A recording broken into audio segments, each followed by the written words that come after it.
नमस्कार दोस्तों, ITI technical information YouTube channel पे आपका स्वागत है। तो दोस्तों, हम लोग फीटर ट्रेड के बहुत ही महत्वपूर्ण प्रश्न शुरू किए थे और ये आज हम लोग का 13वां भाग है। इससे पहले वाला आप वीडियो देखने के लिए प्लेलिस्ट में अवेलेबल है, जाकर देख सकते हैं। तो चलिए शुरू करते हैं आज का पहला। Which bearing is use in the limited space? सीमित जगहों में किस बेरिंग का उपयोग किया जाता है? तो उन जगहों पे जहां पे बहुत कम जगह होता है वहां पे कौन सा बेरिंग यूज करते हैं? तो वहां पे नीडल बेरिंग का यूज करते हैं जहां पे सीमित जगह हो। तो इसका करेक्ट आंसर होगा option A. Which bearing loading is at right angle to the bearing axis? कौन से बेरिंग में लोडिंग बेरिंग अक्ष के समकोण होता है?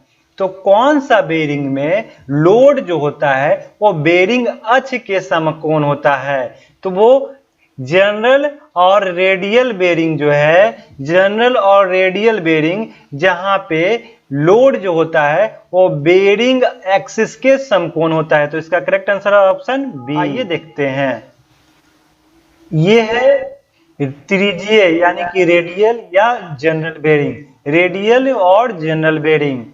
तो ये रेडियल और जनरल बेरिंग है। इसमें दिया गया भार बेरिंग अक्ष के समकोण पर होती है, यानी कि इस पर जो भी भार दिया जाता है वो बेरिंग एक्सिस के, बेरिंग अक्ष के समकोण होती है।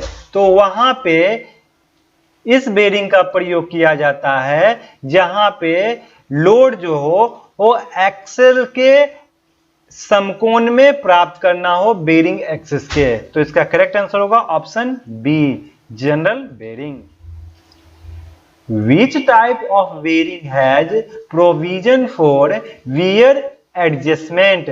किस प्रकार के बेरिंग में घिसाव के समायोजन का प्रावधान है? तो वह कौन सा बेरिंग है जहां पे घिसाव के लिए समायोजन यानी कि एडजस्टमेंट का प्रावधान है? तो वो है एडजस्टेबल स्लाइड बेरिंग। तो आइए देखते हैं एडजस्टेबल स्लाइड बेरिंग। तो देखिए, ये है adjustable slide bearing, adjustable slide bearing. इस प्रकार के बेरिंग में घिसावट के समायोजन की व्यवस्था रहती है। वियर के एडजस्टमेंट के लिए बेरिंग हाउसिंग के टेपर्ड छिद्र में फिट रहती है और बेरिंग को नट के द्वारा अंदर किया जाता है। तो एडजस्टेबल स्लाइड बेरिंग का प्रयोग वहां किया जाता है जहां पे घिसावट के लिए जगह दिया जाता है या प्रावधान होता है, और वियर के एडजस्टमेंट के लिए बेरिंग हाउसिंग में टेपर्ड में क्या होता है, होल किया रहता है जहां पे फिट किया जाता है। तो इसका करेक्ट आंसर होगा option A, adjustable slide bearing. What is the type of key? इस कुंजी के प्रकार को नाम दे। ये जो की है वो किस प्रकार के की है? तो ये हमारा वुडरफ की है, और वुडरफ की का प्रयोग वहां किया जाता है जहां पर कोई टेपर शाफ्ट है और वहां पे की आवश्यकता है, तो वहां पे वुडरफ की का प्रयोग करते हैं। Which part of ball bearing do not rotate along the bearing assembly? Ball bearing का कौन सा हिस्सा बेरिंग असेंबली के साथ नहीं घूमता है? तो बॉल बेरिंग है और उसका कौन सा जो पार्ट है वो बेरिंग असेंबली के साथ घूमता नहीं है। तो बेरिंग असेंबली के साथ आउटर रेस नहीं घूमता है। तो इसका करेक्ट आंसर होगा ऑप्शन सी। आइए जानते हैं बेरिंग के पार्ट्स। तो बेरिंग के कौन कौन से पार्ट्स हैं?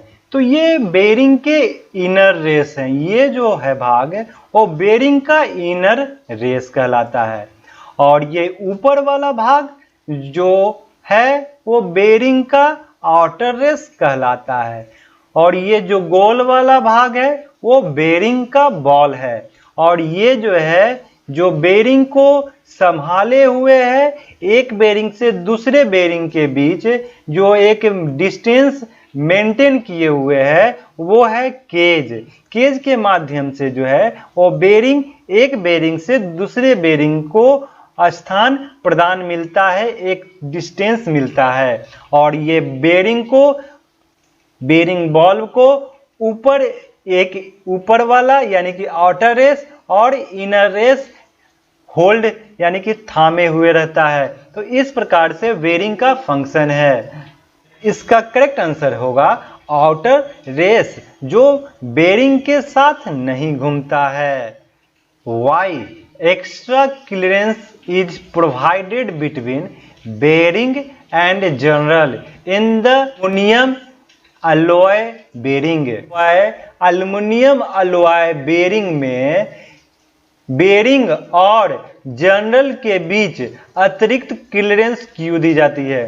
तो एल्युमिनियम अलॉय का बेरिंग है जिसमें बेरिंग और जनरल के बीच में कुछ अतिरिक्त जो है वो क्लियरेंस दिया जाता है। तो वो इसलिए दिया जाता है ताकि हाई थर्मल एक्सपेंशन पर काबू पा सकें, इसलिए जो दिया जाता है बेरिंग और जनरल में extra clearance. Aluminium alloy bearing देखिए, यह कठोर जनरल के लिए उपयुक्त है।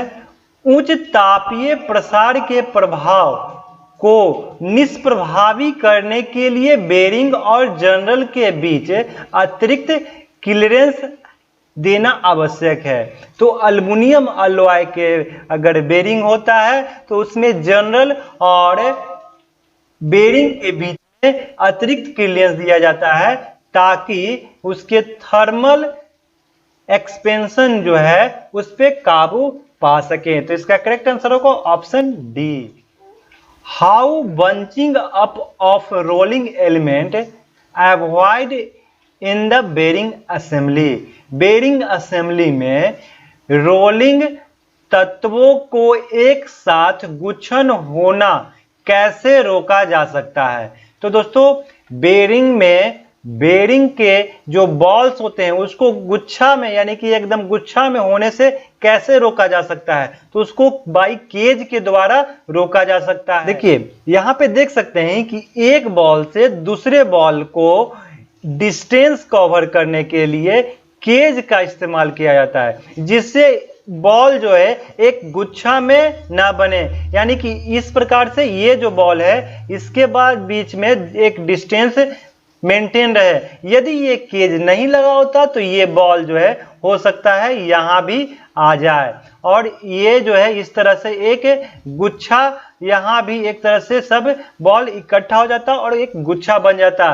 तो वो वहां पे क्या होता कि घर्षण अधिक होता और उसमें प्रॉब्लम बेरिंग को पावर ट्रांसमिशन में आ जाता। What is the angle of deviation provided on elbow and bends in pipe work? Pipe के कार्यों में एल्बो और बेंड के विचलन कोण कितना होता है? तो एल्बो और बैंड है और उसका विचलन कोण जो होता है वो 45 डिग्री और 90 डिग्री होता है। तो इसका करेक्ट आंसर होगा ऑप्शन ए 90 और 45। How the water flow is stopped from the valve around the stuffing box? Stuffing box के पास लगे वाल्व से पानी का प्रवाह को कैसे रोका जा सकता है? तो स्टफिंग बॉक्स के पास वाल्व लगा है और उससे क्या करना है कि पानी के प्रवाह को रोकना है। तो उसके लिए क्या करेंगे? तो उसके लिए हम लोग packing with asbestos hemp, asbestos hemp के द्वारा क्या करेंगे? पैकिंग लगाएंगे, जिससे कि स्टफिंग बॉक्स के पास लगा हुआ वाल्व पानी के प्रभाव को रोक देगा। तो इसका करेक्ट आंसर होगा option D. What is the position of eccentric reducer used in pipeline? Pipeline में एक्सेंट्रिक रिड्यूसर का पोजीशन क्या है? इसेंट्रिक रिड्यूसर है उसका पोजीशन जो पाइपलाइन में होता है वो कैसा होता है, तो वो हॉरिजेंटल होता है। यहाँ देख सकते हैं इसेंट्रिक रिड्यूसर, तो ये इसेंट्रिक रिड्यूसर का चित्र है जिसमें एक तरफ जो है वो बड़ा डायमीटर है और दूसरे में छोटा डायमीटर है। तो इस प्रकार के रिड्यूसर में को इसेंट्रिक रिड्यूसर बोलते हैं और इसका जो सेंटर होता है वो समान नहीं होता है। यह मुख्यतः हॉरिजेंटल स्थिति में उपयोग होता है। इसेंट्रिक रिड्यूसर जो है वो हमेशा हॉरिजेंटल स्थिति में इस्तेमाल किया जाता है। और यदि बात किया जाए कॉन्सेंट्रिक रिड्यूसर का, तो कॉन्सेंट्रिक रिड्यूसर जो होता है वहां पे देखेंगे कि वो कॉन्सेंट्रिक रिड्यूसर इसका जो एक्सिस होता है वो सेम होता है, बट इसमें भी क्या होता है, एक तरफ जो है डायमीटर वो बड़ा होता है और दूसरे तरफ डायमीटर जो होता है छोटा होता है। तो इसको वहां प्रयोग किया जाता है जब पानी के फ्लो को कम करना हो, तो वहां पे कॉन्सेंट्रिक रिड्यूसर का प्रयोग करते हैं। यह रिड्यूसर मुख्यतः लंबवत स्थिति में प्रयोग किया जाता है। तो जहां लंबवत यानी कि वर्टिकल पोजीशन में इसको इस्तेमाल किया जाता है, तो इसका करेक्ट आंसर होगा horizontal position, option D. What is the remedial measure to stop the dripping of water from household tap even after firmly closed? मजबूती से बंद होने के बाद भी घर के नल से पानी टपकने को रोकने के लिए उपाय क्या है? तो घर के नल में मजबूती से बंद करने के बाद भी पानी टपक रहा है, तो इसका क्या कारण हो सकता है और उसमें क्या उपाय कर सकते हैं? पानी टिप टिप बह रहा है, यदि वाशर बदल देंगे तो वो बंद हो जाएगा।